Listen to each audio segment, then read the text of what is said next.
Succeed. Fail होने के लिए तैयार रहिए, तभी जाकर के आप सफल होने के लिए तैयार होंगे। देखिए, सुनने में तो काफी ज्यादा ऐसा लगता है कि सर ऑलरेडी अब तक जीवन में मिला क्या है। सफलता तो कुछ ही परसेंटेज लोगों को मिलती है, सच्चाई भी है, क्योंकि लाइफ के अंदर फेल फेल फेल इतना कॉमन हो गया कि सक्सेस सुनने के नाम पर कईयों के कान तरस गए। बहुत सारे ऐसे विद्यार्थी हैं जिन्होंने अपनी लाइफ में अचीवमेंट्स के नाम पर या तो वेटिंग देखी है या फिर उन्होंने अचीवमेंट के नाम पर एक नंबर से अपना सिलेक्शन चूकना देखा है। ये सब चीजें उन्होंने अब तक इस प्रकार से देखी कि उनके मन में कहीं ना कहीं निराशा घर कर गई है कि मेरा नंबर कब आएगा और मेरा नंबर कब आएगा। ऐसा सोच करके हमारे कई ऐसे स्टूडेंट्स हैं जो बहुत बार तो तैयारी छोड़ देते हैं कि भाई अब अपन से नहीं हो पाएगा, है ना। अक्सर मैं उन सभी विद्यार्थियों को एक मैसेज देता आया हूं, अगर आप लगातार हर परीक्षा में चूक रहे हैं 1 नंबर से, 2 नंबर से, 3 नंबर से या फिर वेटिंग में, इसका मतलब यह है कि आप हर परीक्षा में चूक रहे हैं। इसका मतलब है कि आप मेहनत नहीं कर रहे हैं। अब आप पूछेंगे कि सर मेहनत कर रहे हैं तभी तो वहां तक पहुंच रहे हैं। नहीं, आप समझे नहीं। इश्यू ये है कि आपने एक लेवल ऑफ प्रिपरेशन कर ली, आपको पता चल गया कि इतना पढ़ने से कट ऑफ क्लियर हो जाती है, आपने उतनी तैयारी कर ली। अब मुसीबत यह हो रही है कि आप उससे एक कदम और ऊपर चढ़ने में बहुत दिक्कत कर रहे हैं। अब आप पूछेंगे एक कदम का मतलब क्या होता है। कोई मुश्किल से 1 या 2 सवाल जिसकी वजह से आप चूक रहे हैं, वो कोई क्वेश्चन नहीं है।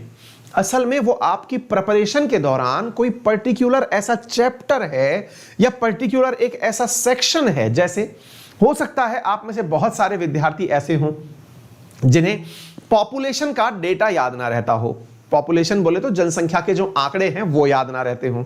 हो सकता है आप में से कुछ विद्यार्थी ऐसे हों जिन्हें मैथ्स तो बहुत अच्छे से आती है, लेकिन पर्टिकुलर या तो मैट्रिक्स है या फिर परम्यूटेशन है या कोई भी ऐसा टाइटल है जो कि वो अच्छे से नहीं जानते हैं लेकिन उसमें खुद को लेके डाउट है।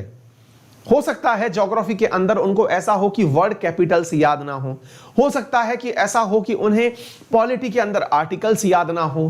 कुछ ऐसी कमजोरी उन्हें पता है। असल में इंसान को अपनी कमजोरी पता होती है और जिसको पता है वो उसके ऊपर काम नहीं कर रहा है, ये उसका सबसे बड़ा फेलियर है।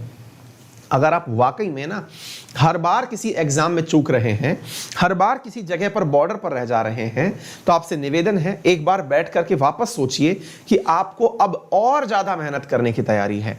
आप उस आदत को छोड़ दीजिए कि बार बार मैं यही पढ़ के जाऊंगा, यहीं तक पहुंच जाऊंगा। नहीं, आपको उससे ऊपर बढ़ने के लिए काम करना होगा। और आप यकीन मानिए, आपने अगर थोड़ा भी मेहनत करके अपने आप को ऐड कर लिया। आप पूछेंगे कितनी मेहनत।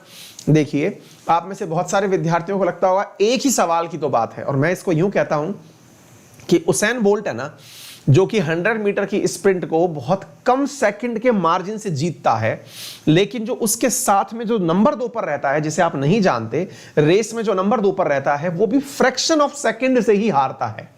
और वो जाने कितना अभ्यास करने के बाद जो सेकंड पर चल रहा है वो फर्स्ट पर नहीं आ पाया, उस फ्रैक्शन ऑफ सेकंड को नहीं जीत पाया, यानी सेकंड के किसी 1/1000वें हिस्से को भी वो पार नहीं कर पाया जो नंबर 2 पर चल रहा है।